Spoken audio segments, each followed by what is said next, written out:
¿Sabe por casualidad, doctor Gallego, si es que el alumno Illagón va a participar? Sí, sí, doctor, sí, él me chequea, ahí está, ya ve, ahí está.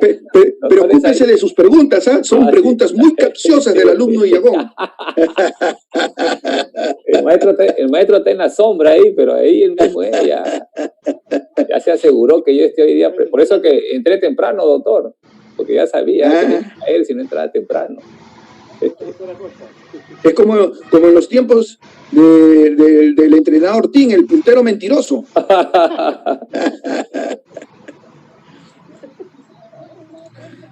Usted sabe que con el doctor Illagón nos une una amistad que ha ido creciendo, y especialmente creo que los dos somos aficionados del mismo equipo, ¿no? Del único equipo que existe en el Perú, por supuesto.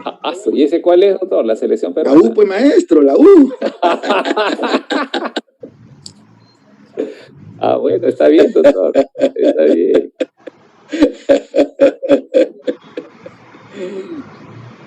Nos falta un minuto.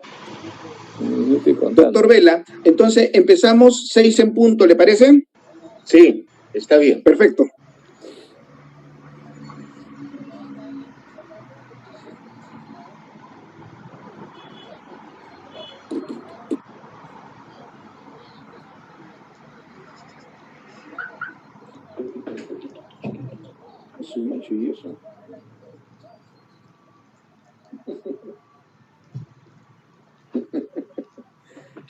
Perfecto.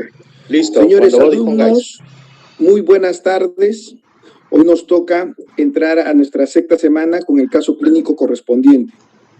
Esta vez el caso clínico es presentado por el equipo del Hospital Daniel Alcides Carrión. Va a estar a cargo del doctor Alex Gallego, miembro, tutor de este equipo liderado por el doctor Illagón. Doctor Gallego, quedamos a su disposición. Buenas tardes, gracias doctor Acosta por la presentación. Primero mi saludo a todos los alumnos de la promoción que están llevando el curso de Medicina 1. Creo que ya nos conocemos, al menos de voz, con algunos de ustedes y con mi grupo en especial que estudien, porque mañana les voy a preguntar acerca del caso clínico en especial. Bueno, primero agradecer también al responsable de la sede, al doctor Juan Illagón Quian, que gentilmente me ha dado esta oportunidad de desarrollar el caso clínico. Vamos a, según el esquema trazado por la universidad y coordinado previamente, vamos a hacer 2 altos en esta presentación. El primero, vamos a desarrollar la parte de la historia clínica en su primer segmento. Esto quiere decir la anamnesis hasta el examen físico. De ahí nos vamos a detener unos minutos para resolver algunas preguntas que tengan a bien ustedes hacer. Proseguiremos con el examen físico y haremos una segunda parada hasta la terminación del examen físico en lo que es el segmento de neurología. Y luego ya presentaremos los exámenes de ayuda diagnóstica complementarios y cerraremos con algunas conclusiones que podemos sacar al respecto de esta patología de la estenosis aórtica. Dicho esto, entonces, unas breves palabras. Simplemente soy médico cardiólogo, trabajo en el servicio de emergencia y de cardiología de mi hospital y tengo a bien presentar un caso del Hospital Daniel Alcides Carrión. Es una historia clínica que se ha generado en el servicio de emergencia y voy a ir haciendo algunos comentarios porque aquí el punto no es leer la historia clínica, sino hacer algunos puntos que creo que son importantes. Primero, en lectoscopía. Recordar siempre que en lectoscopía vamos a colocar no solamente el signo destacado, sino fundamentalmente la gravedad del paciente. Eso rápidamente nos va a permitir hacer un triaje y determinar qué prioridad es, lo cual es fundamental en la atención de la salud de las personas y determinar si este paciente va a ser admitido como prioridad 1, esto quiere decir trauma, o si el paciente va a recibir atención en prioridad 2 o 3, o en su defecto si no acude por emergencia por consultor externo, que es otra manera de admitir a los pacientes en la hospitalización.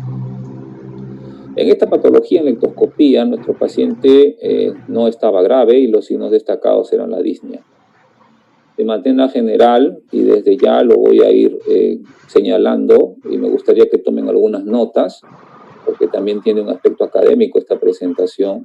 La estenosis aórtica es una valvulopatía que se hace sintomática en 3 pilares. Y la mnemotécnica es así. Así quiero que lo recuerden, así quiero que tomen nota, y así quiero que pongan atención. La A viene de angina, la S viene de síncope, y la I viene de insuficiencia cardíaca que se manifiesta como disnea. Pues los signos destacados pueden ser cualquiera de estos 3.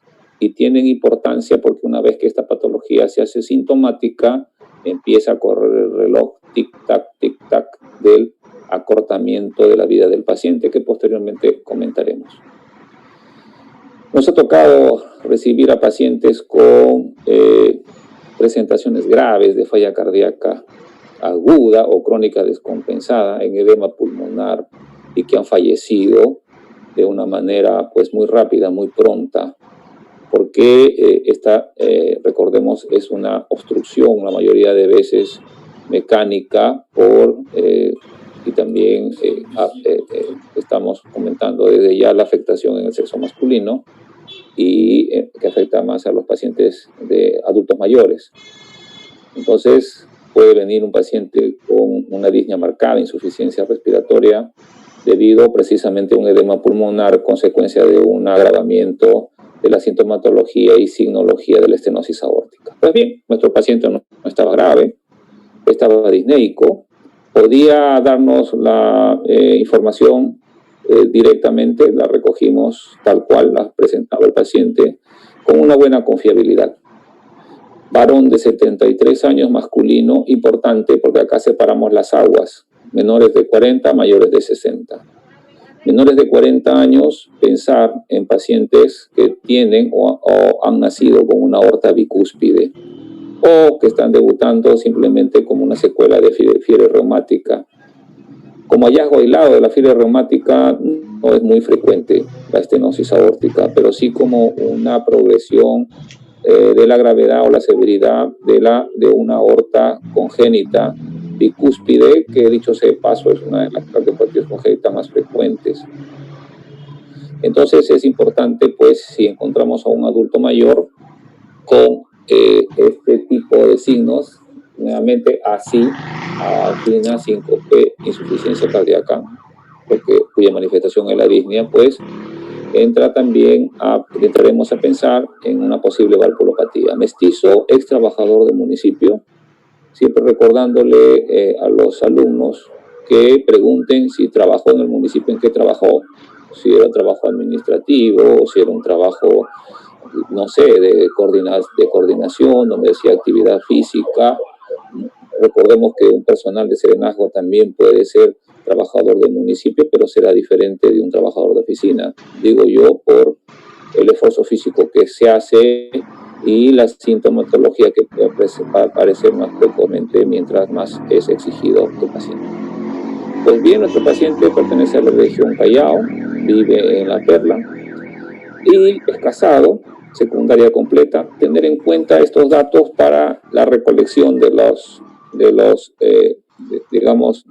datos, valga la redundancia, de la historia clínica, y también la manera como nos vamos a dirigir a él y la explicación al final de la enfermedad, de su enfermedad y nuestro plan de trabajo para que el paciente pues sea consciente de esa enfermedad y nos ayude después a ayudarlo.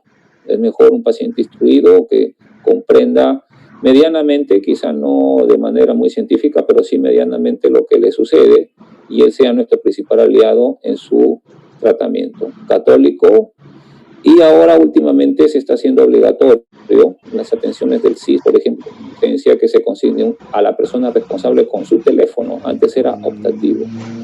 Si ustedes van al hospital y traen a un paciente, a su paciente, entre comillas, vamos a decirle, a su familiar, les van a pedir su teléfono y el nombre de la persona responsable para abrir la ficha de atención. Eso es lo que ahora se está exigiendo. Antes no se hacía. Y el teléfono, pues ahora en estos tiempos de pandemia, pues se está utilizando bastante para dar información, ¿sí? Y para recoger también información que puede ser importante. No se olviden siempre de consignar la fecha de ingreso. Nuestro paciente ingresó un 18 de septiembre, la hora también, porque pueden haber descompensaciones agudas posteriores y nos hacemos la pregunta qué es lo que pasó, ya sea dentro de la hospitalización o minutos u horas previas a su ingreso. La fecha de ingreso y la fecha en la cual están haciendo ustedes la historia clínica. Recuerden que puede variar a veces la condición del paciente en una hora dada a minutos de transcurrir si es que hay un factor descompensante que no es identificado adecuadamente. Pues bien, la enfermedad actual, los síntomas principales, en este caso, síncope, disnea, fatiga y dolor precordial, ¿sí? Característico, recordemos el ASI, ¿sí? ASI, angina, síncope, insuficiencia cardíaca. Aortic stenosis de la A y la letra S, o sea, estenosis aórtica. Estos tres pilares los estoy repitiendo ya como 5 veces para que se grabe eso. Un tipo de enfermedad 9 meses, la forma de inicio insidioso, el curso progresivo. Recordemos que esta enfermedad puede ser asintomática aún siendo severa. Quiere decir que los pacientes pueden tener una valvulopatía aórtica, una estenosis aórtica severa y no ser sintomáticos, ¿sí? Sin embargo, una vez que empiezan a desarrollar los síntomas, la evolución natural de la enfermedad progresa rápidamente, la calidad de vida disminuye y la mortalidad aumenta. Entonces, nuestro paciente refiere que desde enero de este año, estamos hablando de 2020, presenta dolor precordial retroesternal tipo opresivo. Aquí detenernos un momentito y calificar pues que no todo dolor precordial tipifica para angina. Tiene que reunir esas condiciones de ser retroesternal, de ser opresivo y desencadenarse con el esfuerzo para que cumpla los 3 criterios de angina según la Sociedad Europea de Cardiología. Y la irradiación a miembro superior izquierdo también es característica. Si reúne esos 3 componentes, estamos frente a una angina, estamos diciendo una enfermedad isquémica, acompañado de dificultad respiratoria y desencadenado por esfuerzos físicos moderados. Entonces, listo, se configuró ya ese dolor como una angina típica, o sea, dolor opresivo retroesternal irradiado al miembro superior, característica 1. Característica 2, desencadenado por el esfuerzo, paréntesis, puede ser por el estrés emocional, y 3, que calma con el reposo o un isorbide sublingual o nitratos sublinguales. Entonces ya el dolor se puede catalogar como una angina típica. Refiere que molestia calma con el reposo, ya lo hemos mencionado. El dolor desde marzo, o sea, va progresando la enfermedad, se hace más frecuente y limita sus actividades físicas, con lo que refiere mejoría. O sea, el paciente, digamos, asume un modo, vamos a decir, utilizando esa palabrita, estoy en modo relax, dicen algunas veces los jóvenes, ¿no es cierto? Bueno, el paciente también limita sus esfuerzos para no exponerse al dolor y a la fatiga, y eso a veces retarda pues la búsqueda de ayuda o atención por parte de los pacientes. Pues ha presentado desde mayo mareos cuando sube las escaleras, o sea, mareos relacionados al esfuerzo físico. Para llegar a su casa de 1 a 2 veces por semana, vive en un 3er piso, o sea, ya nos estamos imaginando lo que tiene que avanzar, subir de escaleras, además de dolor precordial de moderada intensidad. Y 2 meses antes del ingreso casi se desmaya. Entonces, estamos ya también, digamos, pensando que esos desmayos pueden ser presíncopes, ¿sí? Que nos están, digamos, dibujando ya quizá una patología valvular. Mientras cargaba a su nieta, o sea, mientras estaba haciendo esfuerzo físico. No refiere debilidad muscular, ni alteraciones cognitivas en este episodio. Importante saber pues que los síncopes tienen que, digamos, verse en un contexto general y pueden representar en diagnóstico diferencial accidentes cerebrovasculares, pero no fue el caso del paciente. Desde esa fecha nota fatiga y dificultad respiratoria que progresan de leves a moderados esfuerzos. Por estos motivos acudió al laboratorio particular el día de ayer, donde realizan prueba molecular para COVID-19 siendo negativa y muestra el resultado. En nuestro hospital, el paciente que llega con dificultad respiratoria, pues inmediatamente es derivado al triaje respiratorio, donde según la sintomatología y los hallazgos clínicos se le solicita una prueba de COVID. Pues estamos en medio de una pandemia y ese es el protocolo de acción. El día del ingreso, al mediodía, presentó un desmayo cuando venía caminando con su hija de regreso del mercado. Se señala que estaba cargando peso, o sea, estaba haciendo una caminata, un esfuerzo físico y pierde el conocimiento, recuperándose espontáneamente sin ninguna discapacidad funcional ni cognitiva, motivo por el cual es traído por familiares. Entonces, también se está configurando pues ya el diagnóstico del síncope, precisamente por la pérdida súbita de la conciencia, pero una recuperación espontánea. Funciones biológicas, nunca se olviden de las funciones biológicas, a veces ahí está el quid del asunto, ¿sí? Y con esto les recuerdo, por ejemplo, lo que vamos a ver en endocrinología, pues la diabetes, ¿no? Solo por preguntarle, pues polidipsia, polivagia, poliuria, pérdida de peso, eso ya nos, solamente con las funciones biológicas tenemos el diagnóstico. Apetito conservado, en realidad no era muy característico, alteraciones, no tenía alteraciones significativas en las funciones biológicas. Sin embargo, hay un carácter especial y eso tienen que, digamos, precisarlo, el sueño. Últimos días intranquilo, interrumpido por disnea. Entonces hay una disnea que se presenta en las noches que está relacionado con la falla cardíaca. Fíjense que ese pequeño dato ya se configura como un criterio mayor de fiebre de insuficiencia cardíaca. Reuniendo otro criterio mayor ya podríamos hacer, según los criterios de Framingham, plantear una insuficiencia cardíaca en el caso de este paciente. Entonces, esta función biológica también nos trae un dato interesante. El paciente se encontraba ansioso por problemas de la salud, por problemas de su salud. Revisión anamnésica por aparatos y sistemas. Frialdad distal desde este mes. La pregunta es si esa frialdad distal puede representar pues una manifestación de bajo gasto cardíaco. Sí, habría que refiere notar edema de miembros inferiores desde julio. Los pacientes pues refieren a menudo a que los zapatos tienen dificultad para ponerse los zapatos o zapatillas, o que las medias ya les dejan marcadas las piernas. Eso es lo que señalan los pacientes. Aparato locomotor, no hay alteraciones, el linfático de igual manera, cefalea nocturna, refiere cefalea nocturna. Y después tenemos en el aparato respiratorio tos nocturna sin expectoración.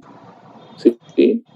Entonces es otro dato importante. Recordemos que hay una falla cardíaca izquierda y derecha y otro criterio de Framingham, criterio menor.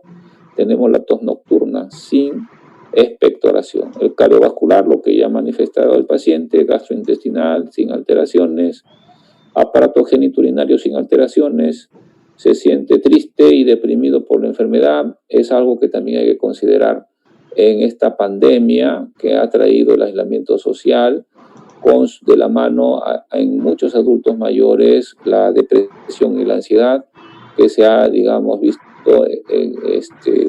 como manifestaciones, a veces somatización, que a veces nos pueden, digamos, hacer pensar enfermedades orgánicas cuando no lo son. Pero bueno, este paciente sí tiene manifestaciones de cardiopatía estructural. Vamos a seguir entonces.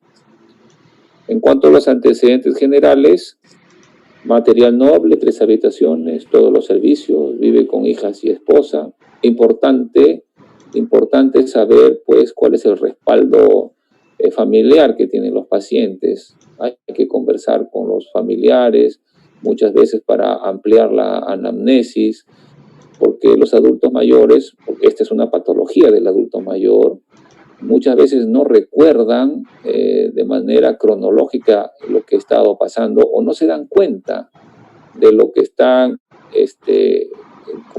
viviendo. Entonces, un adulto mayor que frecuentemente, qué sé yo, iba a comprar su periódico, iba a la panadería, el familiar lo nota que ya no hace eso, pero él no se da cuenta. Y uno le pregunta cómo está y él dice, yo estoy bien. Y a veces eso no se encuentra. ¿Y cómo se siente? Bien. ¿Le duele algo? No. ¿Tiene dificultad para respirar? No. ¿Está comiendo bien? Sí. Y responde con monosílabos, cuando en realidad el familiar después agrega información valiosísima. No lo noto bien a mi papá, está jadeando, para sentado. Entonces, conversar con la familia también nos aporta datos relevantes muchas veces en la historia clínica. Pues la crianza de animales, que está consignada, una alimentación, predominio de carbohidratos, la vestimenta en buen estado de higiene, de acuerdo a la estación. Importante, recuerden, ya nos acercamos a endocrinología. A veces hay pacientes que en esta edad pues están con hipotiroidismo, ¿no? Y tienen las manifestaciones del hipotiroidismo, que precisamente también pueden ser fatiga, ¿no es cierto?, bradilalia, bradisiquia, edema, pero es un edema duro por la acumulación de polisacáridos, estreñimiento, y a veces también nos dan pues la intolerancia al frío o al calor, lo que nos orienta a pensar o sospechar de una patología tiroidea. Y aquí sí hay un dato importante, ¿no? Salta a la vista el tabaco en 10 cigarrillos diarios. Lamentablemente, pues, el tabaco todavía se sigue consumiendo, pese a las campañas contra el cáncer que se están desarrollando. Sin embargo, el tabaco sigue siendo factor de riesgo, no solamente para enfermedad cardiovascular, sino cerebrovascular. Y es precisamente el tabaco, dentro de otras patologías que vamos a señalar, el que también puede contribuir al aceleramiento de la enfermedad o de la severidad de la estenosis aórtica. Es un paciente jubilado, recibe una pensión y ayuda de sus hijas, tiene ansiedad por su condición de salud, ya hemos dicho que vive en la región Callao, y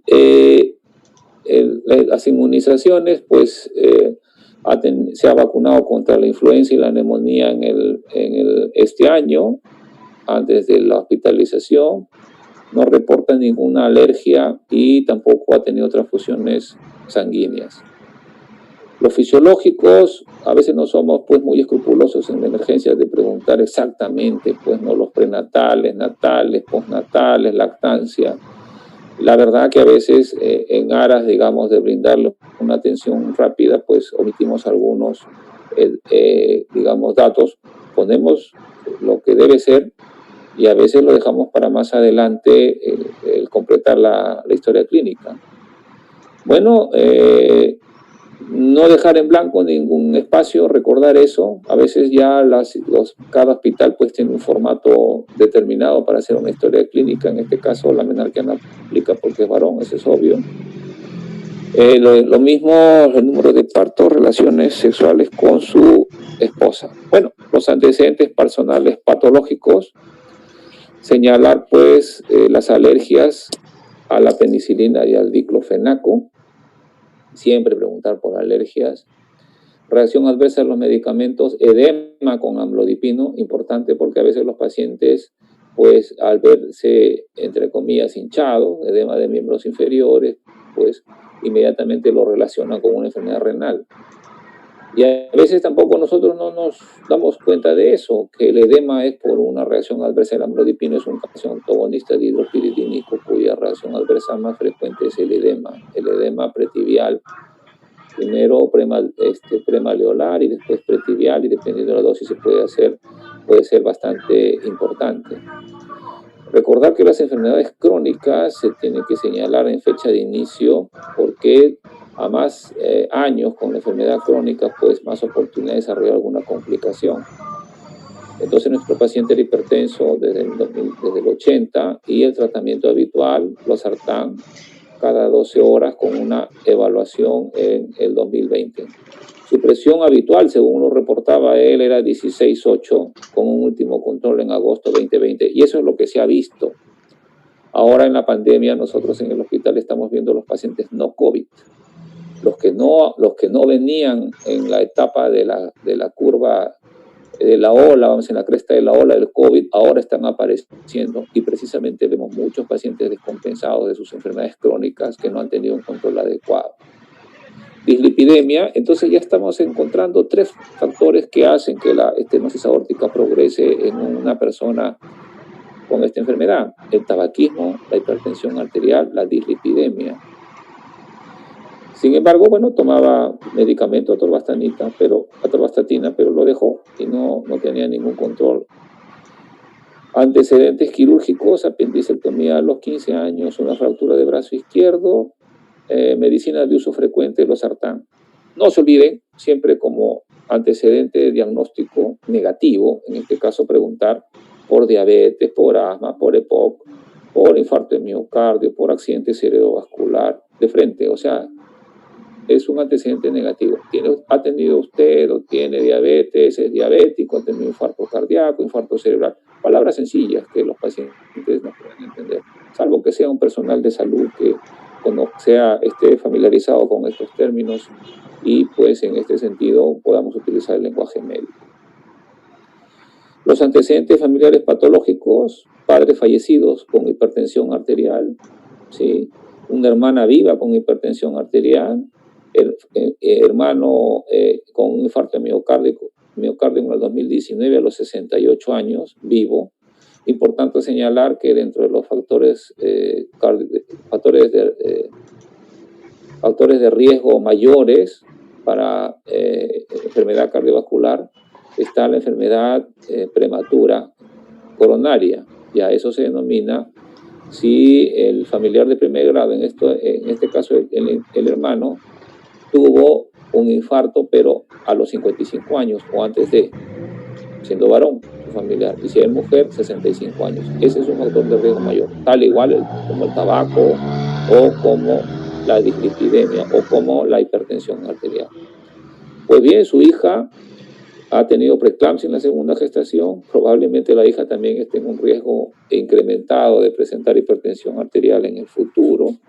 Esposa, hijas en la casa sin diagnóstico de COVID, lo cual es importante, ¿sí? Para descartar que esa disnea pues no sea producto de la enfermedad. Aún así, la prueba rápida haya salido negativa. Recordemos que lo que todavía se sigue usando son los anticuerpos y las pruebas moleculares todavía son escasas, por lo tanto, una prueba rápida negativa ante un cuadro clínico, primero ver el cuadro clínico y después la prueba, si es que es una prueba no molecular, o sea, por antígeno.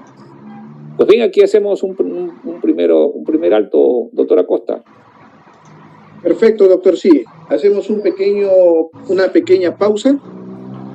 Señores alumnos, pueden activar su micro para hacer la pregunta o directamente hacerla en el chat. Usted ha presentado una historia, doctor Gallego, muy prolija, muy exhaustiva. Lo que me ha encantado, que hace siguiendo un canevas que tiene la Universidad San Martín, y lo felicito por ello. Una primera pregunta pone una alumna, la señorita José María Carranza, y dice, permítame los lentes, doctor, buenas noches. ¿El paciente, además de la disnea, presentó sudoración nocturna? Buena pregunta, alumna Carranza. No presentaba sudoración. Es importante porque el paciente tenía tos nocturna, ¿no es cierto? Entonces también muy inteligente la pregunta, digo yo, porque entonces tos, sudoración en un paciente adulto mayor, pues también podríamos pensar en una tuberculosis, ¿no? O sea que bien inteligente, ya sé por dónde va su pregunta. Sí, doctor, escucho. Jóvenes, aprovechen ahora, por favor. El caso clínico se los hemos abierto hace el miércoles de la semana pasada. Ya lo deben haber revisado. Ya les he dicho, no hay pregunta mala. Háganla, por favor.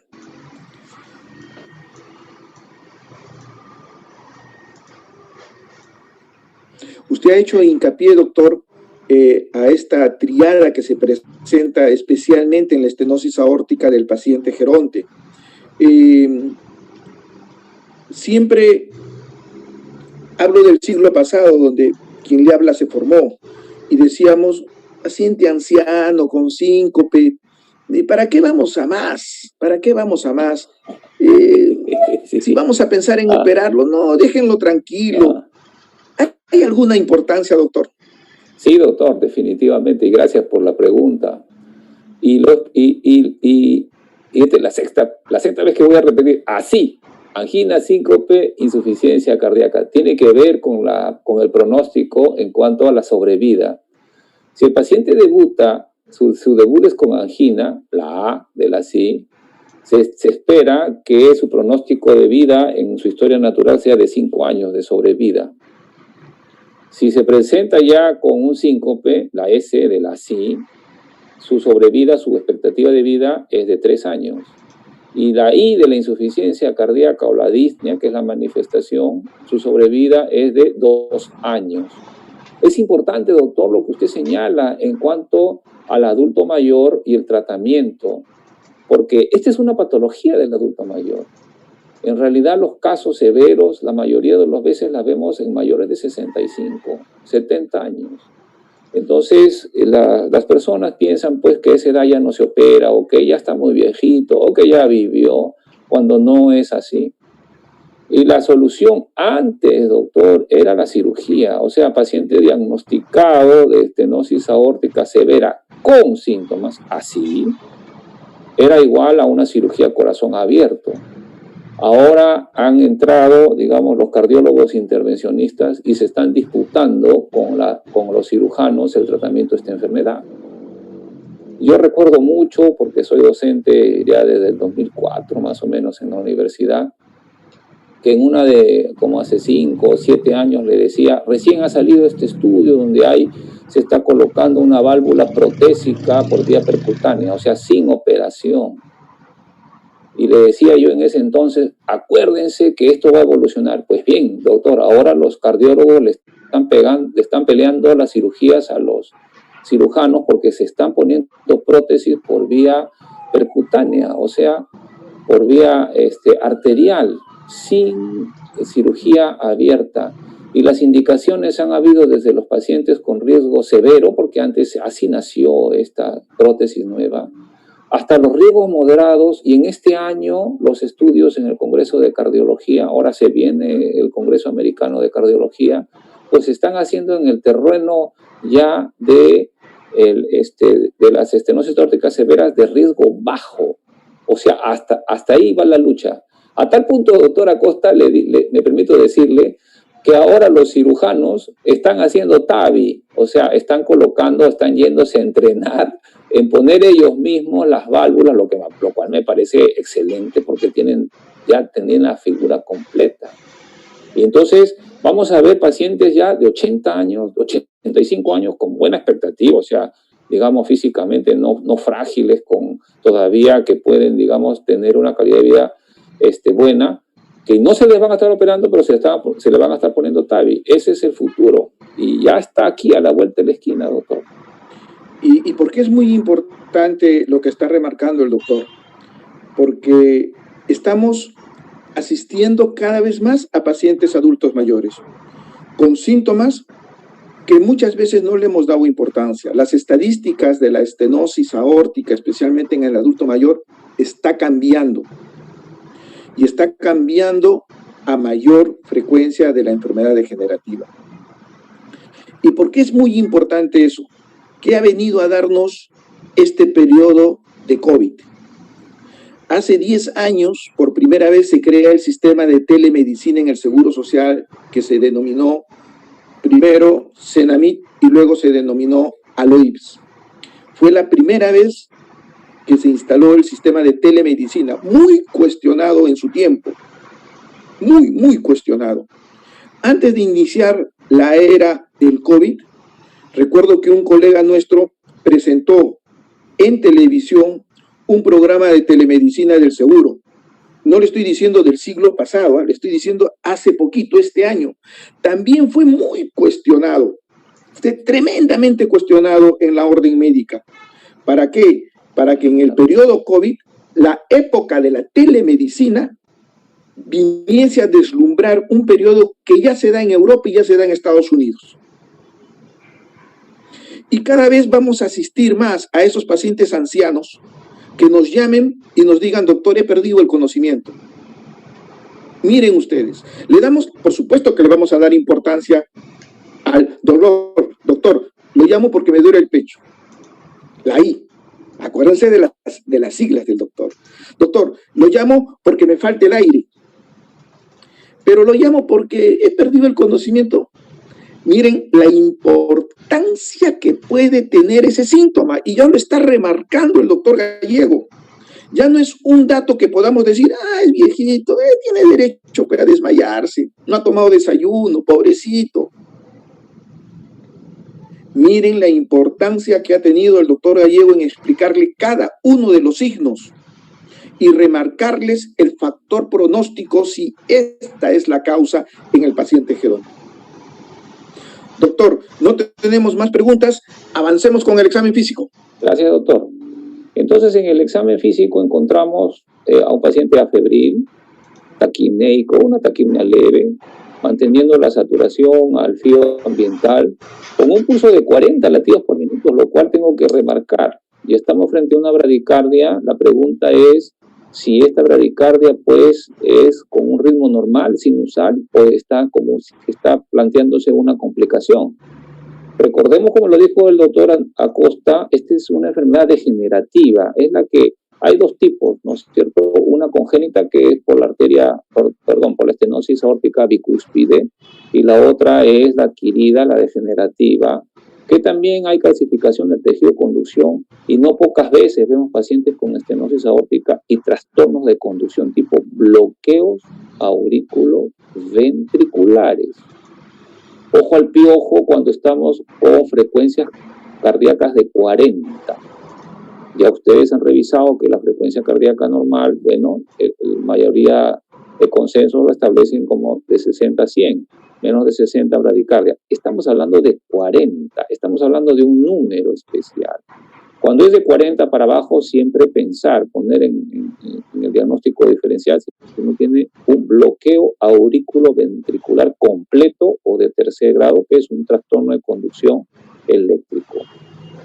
La presión arterial 160/60 llama la atención. La gran presión diferencial, recordar también que los adultos mayores pues aumenta la rigidez, y esa rigidez a veces puede cursar falsamente con hipotensiones diastólicas, 60 milímetros de mercurio, cuando lo que está traduciendo es una dificultad para ocluir la arteria por la rigidez arterial que presenta el paciente. Pero también debemos considerar que estas presiones diferenciales se acentúan en los casos de insuficiencias aórticas, en los cuales cae la presión diastólica. El hemoglucotés de 220 miligramos por decilitro, y nuevamente volvemos a las funciones vitales. Recuerden, polidipsia, poliuria, polifagia, pérdida de peso en paciente diabético, porque también sabemos que el azúcar al azar, más de 200, en presencia de estos signos, nos están llevando a pensar que puede ser una diabetes mellitus. Un índice de masa corporal que ya califica para obesidad de primer grado no le hace nada bien al paciente. Pues bien, es un paciente mestizo, masculino, 70 años, regular estado general, mal estado de nutrición, no porque esté desnutrido, sino porque está obeso. A veces nosotros pensamos que el obeso no tiene un mal estado de nutrición. Pues sí tiene un mal estado de nutrición, porque ya está asociándose a una enfermedad. Buen estado de hidratación, está lúcido, orientado en tiempo, espacio y persona, sentado.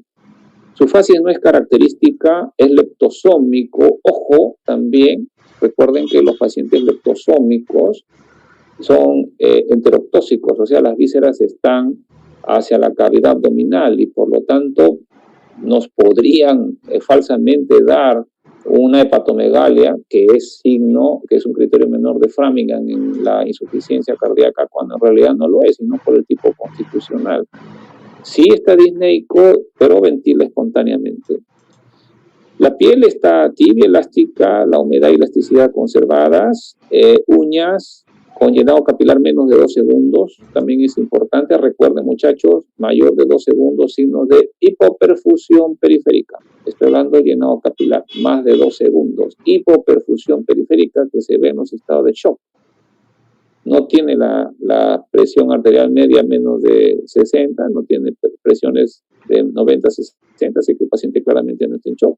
Por lo tanto, su llenado capilar va con su estado hemodinámico. Tejido celular subcutáneo, sí, bueno, evidencia los miembros inferiores hay fovea, 2/4 hasta tercio inferior de las piernas. No solamente contentarse con decir que tiene edema, inclusive la frialdad se tiene que establecer. Y para eso sí, necesariamente hay que quitarse los guantes, ir tocando los pies, pues los tobillos, la pierna e ir ascendiendo hasta ver dónde cambia la temperatura. Y también ir presionando fovea y buscar la fovea, haciendo pliegue a nivel del muslo, ver el escroto si tiene también edema escrotal como manifestación pues, de una falla cardíaca. Entonces, en este caso, es 2/4 hasta tercio inferior de las piernas. Asumimos que tiene Godet positivo. No hay adenomegalias y en el aparato locomotor, pues, no hay condiciones relevantes, ¿sí? Tanto en la columna cervical, como la columna dorsolumbar, como la columna sacroiliaca, y así sucesivamente no encontramos pues signos destacados. En el examen regional, pues la malarosis, que es la pérdida pues de la cola de la ceja, que se ven los hipotiroideos, un paciente obeso, ¿no es cierto?, con bradicardia. Recuerden que la bradicardia también es manifestación del hipotiroidismo. Así que siempre enfrentamos al paciente, y yo le digo a los alumnos, no porque estemos en cardiología, todo va a ser de cardiología. Nosotros no dejamos de ser médicos generales. Pues bien, seguimos en el examen ocular. No hay, en realidad, mayores signos destacados. Los movimientos oculares están conservados, igualito que los reflejos pupilares. En la región nasal hay un discreto aleteo nasal, estaba con 23 respiraciones por minuto, lo cual no es mucho, ¿sí? A veces también ese signo, digamos, puede ser engañoso si no va asociado con lo que debe asociarse. Recuerden que con los signos de dificultad respiratoria está el aleteo nasal, la cianosis central, el uso de músculos accesorios de la respiración, en tiraje supraesternal, intercostal, subcostal, ¿sí? Que son signos de insuficiencia respiratoria, fase disneica, ortopnea. Pues bien, una golondrina no hace verano, así es que no podemos decir que tiene insuficiencia respiratoria solamente por el discreto aleteo nasal. Más allá, pues, para la comida hay que indicar eso, pues, ¿no? A veces hay que indicar la dieta para el edéntulo si es que vemos que no tiene dientes, ¿no? Para indicar la comida en caso de hospitalización. Pues el cuello. Y ya lo dijo el doctor Acosta en una de sus presentaciones, que lo escuché con atención. Dice, lo primero que uno piensa en el examen cardiovascular es en la región precordial. Pero muy bien señala el doctor Acosta, hay que mirarle el cuello. Y yo en esto puedo decir cuántas personas veo sin cuello yo en mi hospital, porque cuando veo las historias clínicas de emergencia, de cabeza se van de frente al sistema respiratorio, no pasan por el cuello, lo cual lamentablemente hace perder valiosísimos signos semiológicos. Pues bien, el cuello simétrico central, no hay uso de músculos accesorios, no hay cicatrices ni tumoraciones, motilidad conservada, la palpación, tampoco hay signos relevantes. Recuerden que también están los efisemas subcutáneos, a veces ahí se rompen bulas. Las bulas pueden a veces producir dificultad respiratoria, el neumotórax que se puede producir, y eso puede exteriorizarse a través de un efisema subcutáneo, y presionando la zona del cuello lo encontramos. Pues bien, la tiroides, recordemos que es un paciente con bradicardia, obeso, edema, aunque aquí el edema no se consignó bien, pero es un edema blando, ¿sí? Entonces no es duro como el hipotiroideo. Sin embargo, hay que siempre ver la tiroides. Hay que auscultar, el cuello hay que auscultarlo, ¿sí? Porque nos vamos a dar precisamente cuenta que esta patología, su soplo irradia al cuello. Entonces hay que auscultar el cuello, ya sea por un soplo, en busca de un soplo irradiado o propio de una obstrucción carotidia. Pues en la región mamaria, nada relevante. En el tórax, siempre tratar de constituir los síndromes que ya hemos aprendido. Entonces aquí destacaremos que en la inspección dinámica, pues ya al momento se encontraba con 25 respiraciones por minuto, una amplitud disminuida.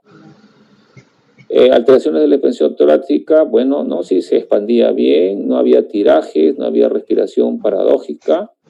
Y en la palpación se notaba una amplexación disminuida en la base derecha. ¿Cuál sería la causa entonces, no? Y también estamos viendo que las vibraciones vocales ausentes en la base pulmonar derecha y región infraxilar derecha ya se está constituyendo ahí un síndrome respiratorio que hemos aprendido nosotros bien en el segmento pasado, lo cual, sumándose la matidez en la base pulmonar derecha y región infraxilar, ya nos está diciendo que por ahí también está presentando otro criterio menor de falla cardíaca de Framingham, una posible efusión pleural.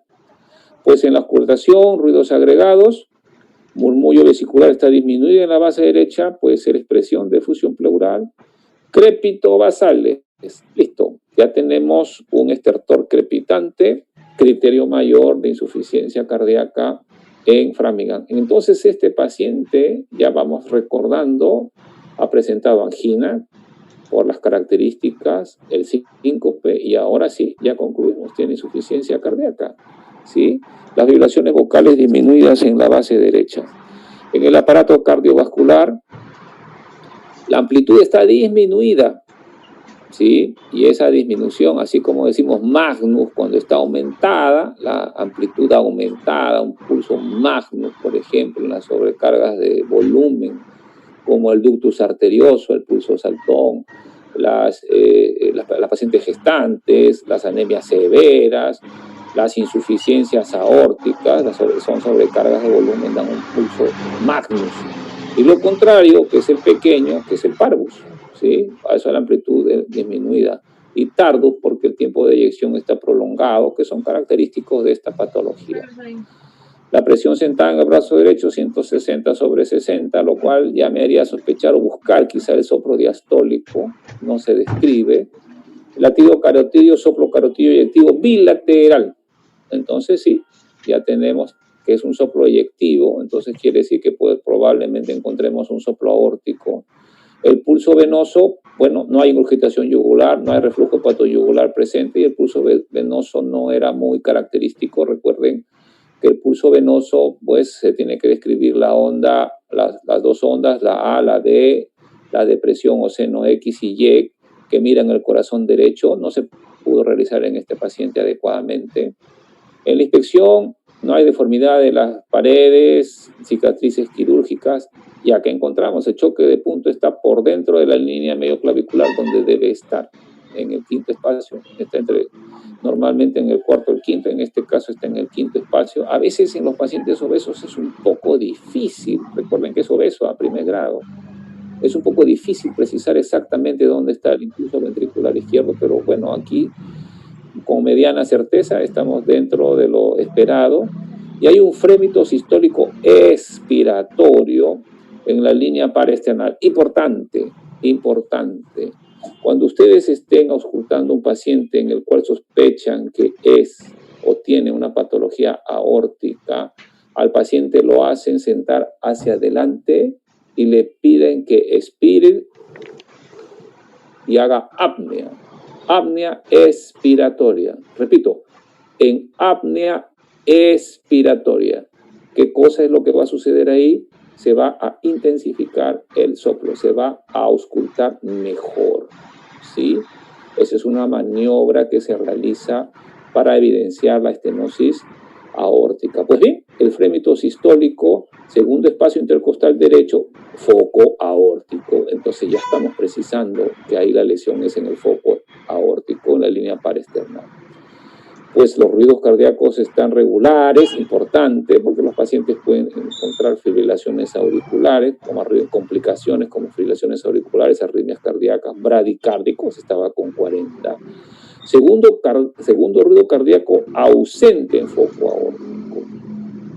Es importante también la disminución o pérdida del segundo ruido, precisamente porque se ha calcificado tanto los velos que ya el segundo ruido desaparece. Ese es un indicativo de severidad. Severidad. Así como la presencia del cuarto ruido. Cuarto ruido en presencia de una estenosis aórtica diagnosticada clínicamente, más pérdida del segundo ruido, más el fenómeno de Galabardín. Fenómeno de Galabardín, apúntenlo, lo buscan para que también vean qué cosa es el fenómeno de Galabardín. Esos tres criterios clínicos pues denotan una probable estenosis aórtica severa clínicamente. Pues bien, el cuarto ruido también está presente, entonces sí, el soplo sistólico eyectivo 4/6 romboidal con irradiación afrosa suprarrenal, esa es la irradiación, y de carácter musical en la región esternal baja. El musical será el fenómeno de Galabardín. Se lo dejo para que lo revisen. El foco accesorio de ERP, que queda en el tercer espacio intercostal izquierdo, más se usa para las regurgitaciones aórticas, insuficiencias aórticas. Pues en el abdomen no hepatomegalia, no había reflujo hepatoyugular, enfermedad vascular periférica, pulsos regulares simétricos, no hay cianosis distal. En el sistema venoso no había varices visibles, edema de miembros inferiores hasta el tercio inferior de piernas, que ya habíamos descrito, el llenado capilar menos de 2 segundos y los tórax y pulmones con los hallazgos descritos. Pues bien, recordemos que en el abdomen tenemos que ir a buscar también impulsos o latidos que pueden ser transversales. Recordemos en las insuficiencias tricuspillas severas no era el caso del paciente, tampoco tenía esa manifestación en ese examen físico, y la hepatomegalia. Hasta la citis, ya veremos eso en gastro, no es cuestión ahora de profundizar mucho el tema, pero sí, la hepatomegalia es un criterio menor de insuficiencia cardíaca y eso corresponde a falla cardíaca derecha. Pues bien, palpación, blando, depresible, no hay el borde hepático, no doloroso a la palpación, consistente, no aumentado de consistencia, 2 centímetros debajo del reborde costal derecho. Recuerden, es un paciente leptosómico, enteroptóxico, o sea, las vísceras van a estar hacia el abdomen y probablemente por ahí lo podamos palpar, pero el SPAN hepático, que es la medida longitudinal que se toma del hígado a nivel de la línea medioclavicular, está en 12 centímetros, que ese es el tamaño. Espacio de Traubel libre, que me dice que no hay efusión pleural izquierda del tracto rectal diferido. Genitourinario sin alteraciones significativas, y neurológico, descartar que el paciente no tenía déficit motor. Importante cuando un paciente tiene síncope, porque tiene que establecerse si ese síncope es de causa estructural, por daño o afectación del sistema nervioso central. En este caso no tenía el paciente, afortunadamente, manifestaciones en esta esfera. Pues bien, doctor, terminamos aquí y hacemos la segunda pausa. Demos un minuto, por favor, doctor, Sí, para doctor. alguna pregunta. Sí. Acá hay un alumno que me pregunta, doctor, me preocupa porque lo escucho insuficiencia cardíaca desde síntomas, porque en el examen físico incluso lo escucho de una estenosis severa y hay crepitantes y hay signos para insuficiencia cardíaca como el cuarto ruido, pero el paciente no tiene ingurgitación yugular, no tiene hepatomegalia, no tiene reflujo hepatoyugular. ¿De qué insuficiencia cardíaca estamos hablando? Esa es la pregunta del alumno, doctor. Muy buena pregunta, doctor. Muy buena pregunta. A ver, vamos a ponernos en contexto, doctor. Primero, que usted sabe, para el diagnóstico de la insuficiencia cardíaca existen criterios mayores y criterios menores, según Framingham. Es una de las puntuaciones que son las más usadas. Sin embargo, no siempre está presente, digamos, todos los signos que se pueden encontrar. Es por eso que para hacer el diagnóstico de la insuficiencia cardíaca se necesitan 2 criterios mayores de Framingham o 1 mayor y 3 menores. No es necesario de que estén todos presentes. Y así nosotros, por ejemplo, tenemos dentro de los criterios mayores, usted señala muy bien, es la ingurgitación yugular, el reflujo hepatoyugular como criterio mayor. También es la ortopnea como criterio mayor, tercer ruido como criterio mayor, cardiomegalia como criterio mayor, que son los que se toman como válidos para configurar los 2 puntos. y a eso le agregamos pues la frecuencia cardíaca más allá de 120 por minuto. Y los criterios menores, los que pueda tener el paciente. Los que puede tener el paciente son hepatomegalia, puede ser edema periférico y puede ser efusión pleural. Lo que pasa es que no siempre encontramos todos porque es relativo a la evolución del paciente. Este paciente está cursando con falla cardíaca izquierda, ¿sí? Tos nocturna, disnea paroxística nocturna, crepitantes, ¿sí? Pero no ha llegado mucho a la falla derecha. Pero sí tiene edema, sí también debe tener edema, pero no siempre, digamos, se clarifica la hepatomegalia o se encuentran todos los signos. Y recuerden que también el examen físico en los seres humanos no son de libro, o sea, que dice que tiene que tener todo y no lo tiene, pues, porque, o sea, que yo soy de otro planeta, no, simplemente este ser humano no lo tiene, pero sí sé cómo se llama, se puede objetivar claramente otros signos. Entonces aquí, en resumen, todos los signos que nosotros encontramos tienen su sensibilidad y especificidad. Algunas veces se van a encontrar, la mayoría sí, mientras más florido el cuadro, mientras peor esté el paciente, sí se van a encontrar. Algunas veces predominan el lado izquierdo del corazón, en este caso claramente estaba predominando el lado izquierdo del corazón. Y los derechos, como el edema, que es lo que llama al paciente, podrían ser explicados por la falla cardíaca derecha, es correcto, pero también puede tener otras explicaciones que pueden estar haciendo o coadyuvando al edema de los miembros inferiores. Muy acertado su comentario, estimado alumno. Perfecto, doctor. Realmente su aclaración es muy pertinaz porque los alumnos, bueno, uno recuerda también cuando ha sido alumno, creemos que la A siempre tiene que ser la A, la B siempre tiene que ser la B, y si no están presentes, pues no dice la palabra que dice. Y como bien dijo un viejo maestro, nosotros no tratamos enfermedades sin nombres, tratamos pacientes, seres humanos. Y si no hubiese estas variantes, no tendríamos seres humanos, tendríamos máquinas. Esa es la gran diferencia de la formación que tratamos de darles. Siempre evaluar las posibilidades de variantes. Por eso es que las preguntas de examen es, ¿qué es lo más probable? Doctor, adelante, sigamos. Sí. Perdón, acá hay un par de preguntas que nos han escrito en el chat. Doctor, buenas noches. La diapositiva 12 refiere que la frecuencia respiratoria era 23 por minuto, pero en la diapositiva 17 dice 25. Sí. ¿Cuál de los dos utilizaría en el informe? Perdóneme, doctor. Sí, no, está bien, perdóneme. La 25. Perfecto. 25, doctor, sí, 25. Ya está claro, pero de 23 a 25, señores alumnos, pero quieren ser más papitas que el Papa, ya 25. Lo aclaró el doctor Gallego, 25. Otra pregunta, doctor, disculpe, ¿era leptosómico y al mismo tiempo tenía sobrepeso? Claro. El hábito constitucional no se contradice con el estado nutricional, son diferentes conceptos. O sea, el que nace leptosómico se puede hacer obeso, ¿sí? Y lo otro, su hábito constitucional es pícnico, entre comillas, el gordito, ¿no es cierto? El gordito bonachón, ese también puede estar en un déficit nutricional. O sea, no confundamos hábito constitucional con estado nutricional, o sea, son conceptos diferentes. No nos olvidemos que para el leptosómico es un poco el ojímetro. En cambio, para el sobrepeso es un dato cuantificado. Acuérdense de ello, es muy importante. Bien, doctor. Creo que seguimos con su exposición. Sí. Bueno, y hemos dejado al último algunos exámenes de ayuda diagnóstica, ¿sí? Y aquí, por ejemplo, podemos ver, ¿se ve el puntero o no, doctor? Perfecto. ¿Se ve el puntero? Sí, doctor. Bueno, se ve el puntero, se ve. Ya, recordemos que aquí el impulso ventricular izquierdo lo vamos a encontrar dentro de la línea mioclavicular.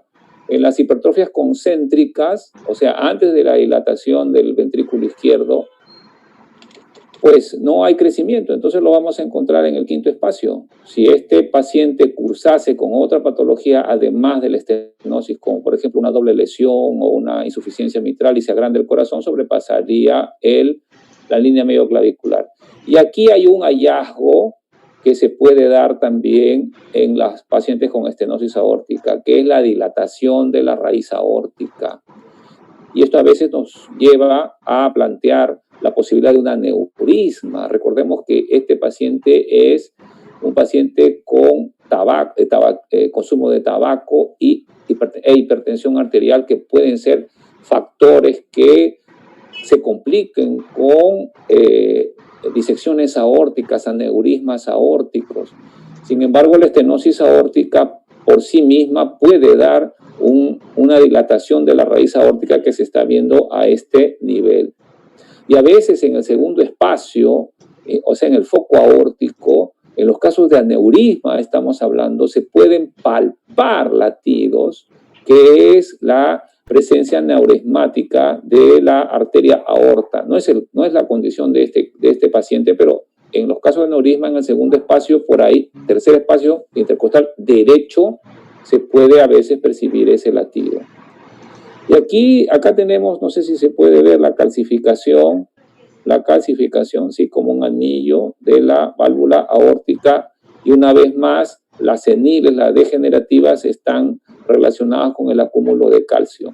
Vemos aquí también el calcio que está manifestado en la válvula aórtica y la dilatación, ¿sí?, de la misma aorta, porque es un jet que continuamente está chocando contra la raíz y contra la raíz aórtica y la va dilatando, y es una de las características de esta enfermedad.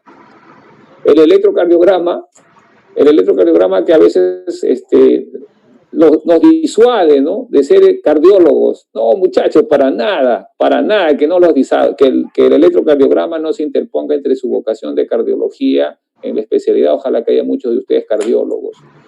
Solo recalcar que tiene una hipertrofia ventricular izquierda, y eso es uno de los índices más comunes que se utilizan, es el esocoloblion, que es la sumatoria de la S en B1, o sea, el tamaño de la S, 5, 10, 15, 20, 25, y la R en B5, 5, 10, 15, 20, 25, tiene 50, más allá de 35 milímetros, está dando una hipertrofia ventricular izquierda, y acá también tiene un crecimiento auricular izquierdo.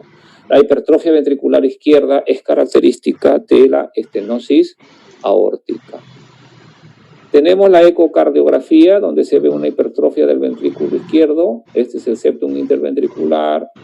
Tenemos la aurícula izquierda y el tracto de salida, y fíjense cómo la aurícula está, los velos. Este es el velo coronariano derecho, el no coronariano son 3, pero acá solamente se ven 2, y esta es la velocidad del jet, que se puede estimar a través del Doppler en un estudio de ecocardiografía, que nos da la presión media de 54, una velocidad más allá de 4, acá tiene 4.69 metros por Doppler, estimación Doppler, y un gradiente medio más de 40 hacen una estenosis aórtica severa. Pues nuestro paciente tenía una estenosis aórtica severa. Esta es una vista, lo normal, el velo se abre 3 a 5 centímetros cuadrados, y aquí no se abre, y fíjense, 0.89 centímetros, 0.80 centímetros, no se abren los velos. Aquí sí se ven los 3, coronariano derecho, no coronariano, coronariano izquierdo, y menos de 1 centímetro de apertura, lo que está dando una estenosis aórtica severa, porque es menos de 1 centímetro cuadrado las estenosis aórticas severas. Esta es una vista de una ecografía transesofágica. Las clasificaciones leve, moderada o severa, el pico de velocidad, esto estimado a través del Doppler, más de 4, gradiente medio más de 40 milímetros de mercurio, el área valvular menos de 1 centímetro cuadrado, y cis indexa menos de 0,6. Y la ecocardiografía, pues en la estenosis aórtica hacemos estudios, ¿sí?, donde estamos viendo la contracción, ¿sí?, el ventrículo izquierdo se contrae y debe salir el flujo hacia a través de la aorta calcificada. Esta es una vista paraesternal izquierda. Esta es otra vista de la ecocardiografía. Haciendo zoom, fíjense, prácticamente no se abren los velos, el coronariano derecho, el no coronariano, muy calcificado, poca apertura, menos de 1 centímetro de apertura, estenosis aórtica severa. Una tercera vista, vamos a ver, este es un eje corto a nivel del tracto de salida del ventrículo derecho, y vemos también que es una pobre apertura de los velos mitrales. Aquí 1, 2, 3, tiene 3 velos mitrales en una eco transtorácica, una estenosis aórtica severa. Una cuarta vista, tenemos en esta vista, la cuarta, un zoom previo, tenemos los 3 velos, 1, 2, 3, y vean cómo hay una deformidad bien calcificada, los velos o las cúspides apenas se abren y también con poca motilidad. Otra vista, tenemos, esta es la estimación del Doppler, por acá se va a poner la señal del Doppler, fíjese, ventrículo izquierdo, la válvula aórtica, y este es el tracto de salida, válvula aórtica y la aorta ascendente, calcificada también, poca apertura, una estenosis aórtica severa. El Doppler, que nos ponemos aquí la señal y nos va a cuantificar ese gradiente que hemos dicho, esa velocidad, más de 4 severa, más de 40 milímetros de mercurio, una presión media. Otra de las vistas en la estenosis aórtica severa, ¿sí? Nuevamente, una vista de 3 cámaras, fíjense, bastante calcio, no se abre prácticamente la válvula aórtica, y poniendo la señal aquí del Doppler, vamos a estimar el área valvular menos de 1 es severa, indexada menos de 0,6. Nuevamente el Doppler, como hemos dicho, se puede estimar cuál es el gradiente de presión medio, la velocidad más de 4, más de 40 de presión media, el área valvular nuevamente menos de 1. ¿Sí? Entonces, si tienen audífonos, les pido que se los pongan, por favor, pónganse sus audífonos. Entonces, tenemos aquí el soplo romboidal, ¿sí?, que se escucha, es el que es producido en la estenosis aórtica, se irradia a carótidas, se ausculta con un punto de máxima intensidad en el segundo espacio intercostal. Acá lo señalamos, el segundo espacio intercostal derecho, ¿sí?, que es el foco órtico, se va a irradiar a la fosa supraesternal, a las carótidas, se puede irradiar también hacia la punta, dando el fenómeno musical de Galabardín. Los pulsos son parvus et tardus, pequeños y tardíos, una amplitud pequeña, es romboidal. Y el segundo ruido está disminuido, se pierde en las estenosis aórticas severas, ¿sí?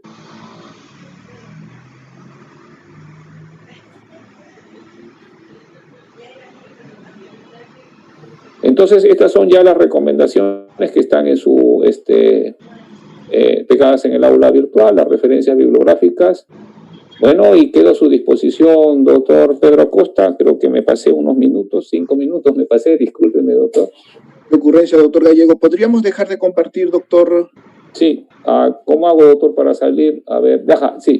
Muy bien, sí, sí. Exacto. Muy bien, doctor. Doctor Illagón, doctor, algún otro responsable de sede hospitalaria que quisiera tomar la palabra, por favor.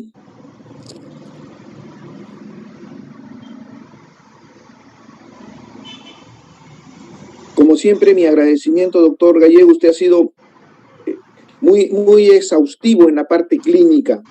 Esa es la parte que más nos interesa. El motivo de este caso clínico no es para sorprender a nadie, es para que ustedes, señores alumnos, con la elegancia que ha tenido el doctor Gallegos de la descripción que ha hecho, conformen un informe. Lo saben ustedes, tienen que escribir un informe, explicarnos el contexto fisiopatológico de esos 3 síntomas importantes que remarca el doctor.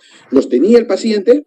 ¿Y cuál era el contexto fisiopatológico para que ese paciente tenga esos 3 síntomas? A su vez, los hallazgos clínicos que se encontraba, por ejemplo, este pulso parvus y tardus, ¿lo tenía el paciente? ¿Y por qué lo tenía? ¿Cuál es el contexto fisiopatológico? Y el doctor les ha remarcado esa signología pulmonar que está conformando ya un síndrome pulmonar. ¿Cuál es ese síndrome pulmonar y cuál es la causa fisiopatológica del síndrome pulmonar? Nuestra intención no es ocultar los diagnósticos, están ahí. La tarea de ustedes es justificarlos, no solamente escribir, el doctor dijo estenosis aórtica, ya, voy a poner estenosis aórtica, de tal manera que mi informe solamente sale en 6 líneas. No, señores. Esta es una historia tan bien presentada, les ha hecho un recorrido de la historia en la enfermedad. Ese signo de Gallabardín, ¿cuál será? ¿Se acuerdan que ayer justo el doctor Solari, justo uno de sus compañeros lo presentaba? Miren la importancia de estar en las clases magistrales, en los conversatorios clínicos, como es una constante de aprender, una constante de enseñanza. Porque eso es semiología, una constante de aprender. Se los dije en la primera clase, lo que tienen que hacer es ahora comenzar a llenar su software. El background lo tienen, porque ya probaron todo ciencias básicas. Ahora vamos a probar, vamos a enriquecer nuestro software para de esa forma ir aumentando nuestro conocimiento de síntomas, signos, aplicar nuestra fisiopatología. Pero eso lo tienen ustedes que demostrar en su informe. Doctor Jiménez, ¿algún comentario, por favor? Buenas noches. En primer lugar, quería felicitar al doctor Gallegos por una excelente presentación. Desde la historia clínica bastante completa, ¿no? Ha hecho un esfuerzo para presentar toda la información, ¿no?, que se podía obtener.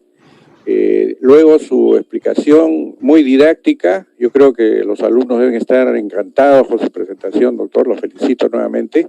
Gracias, doctor, por sus palabras. Ok, y después, bueno, decirle a los muchachos que cómo ha cambiado la presentación de enfermedades valvulares en el transcurso del tiempo. Cuando nosotros hemos estado los primeros años en el hospital, lo que veíamos era fundamentalmente valvulopatía mitral, ¿no?, reumática, y eso actualmente está disminuyendo casi como países desarrollados, y lógicamente, aparte de las congénitas, que es la otra causa de estenosis aórtica, tenemos pues las estenosis de causa aterosclerótica, probablemente que es la que se ha presentado, y es la que ahora lidera, digamos, el ranking de valvulopatías a nivel, digamos, de la enseñanza, ¿no? Y yo creo que eso es lo que se ve, ¿no? Muy bien, nuevamente felicitaciones. Gracias, doctor, por sus palabras. Doctora Paruana, ¿algún comentario, por favor? Está así, encienda su micro, doctora Paruana. Sí. Gracias. Buenas noches, doctora Costa, doctor Jiménez. Sí, doctor, excelente la presentación del doctor Gallegos. Ha sido muy didáctico, muy ordenado, organizado, en cuanto a darle toda la información semiológica, ¿no? Cada uno con sus significados fisiopatológicos, pero de una manera muy organizada. Yo creo que los alumnos deben estar muy contentos porque en realidad la información es bastante amplio, pero también completo, y que probablemente les va a ayudar para que ellos puedan organizar sus puntos de desarrollo que tienen que realizar, ¿no? Es una de las veces en que uno escucha, doctor, la correlación del doctor Gallegos con la parte semiológica, la parte clínica y la parte fisiopatológica, ¿no? Entonces, ya prácticamente los alumnos tienen casi toda la información, doctor. Gracias por sus palabras, doctora. Doctor. Sí. Gracias por sus palabras, doctora. Sí, excelente, doctor. Gracias.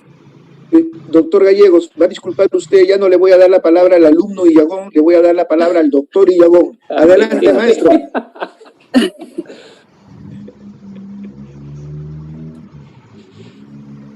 No se le escucha, doctor Illagón. ¿No? A ver. Ahí está. Perfecto. Muy bien, muchas gracias, doctora Costa. Doctora Paruana, buenas noches. Doctor Jiménez, buenas noches. Mi gratitud para el doctor Gallegos, porque nos ha hecho una excelente presentación, lo felicito por ello, y siempre conservando su calidad como cardiólogo. Definitivamente lo felicito, doctor. Y dejo usted muy en alto a la sede de Carrión. Muchas gracias, doctora Costa. No, qué ocurrencia. Siempre es preponderante y para nosotros los internistas, como decía, sin menospreciar, por favor, doctor Gallego, a los cardiólogos, pero No, un cardiólogo clínico es hermoso escucharlo siempre. Sí. Y ahí las palabras de la doctora Paruana, esa reunión de que usted nos junta a la clínica, lo ordena y nos presenta la fisiopatología como médico internista.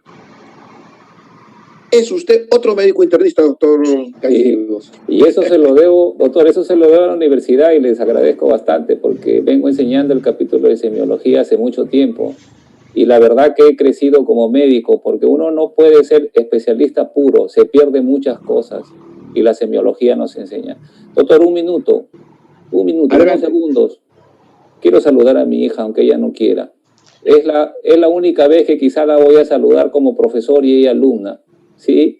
Así es que, hija mía, espero que mi esfuerzo valga en algo. No la bulinee porque no quiere que la bulinee, dice sus compañeros, pero me siento emocionada y te mando un beso y un abrazo a tu papá y qué gusto me da. Gracias nuevamente, doctor Yagón, por permitirme presentar el caso. Gracias, doctor Acosta. Un aplauso, doctor. Definitivamente, doctor, realmente, como se lo dije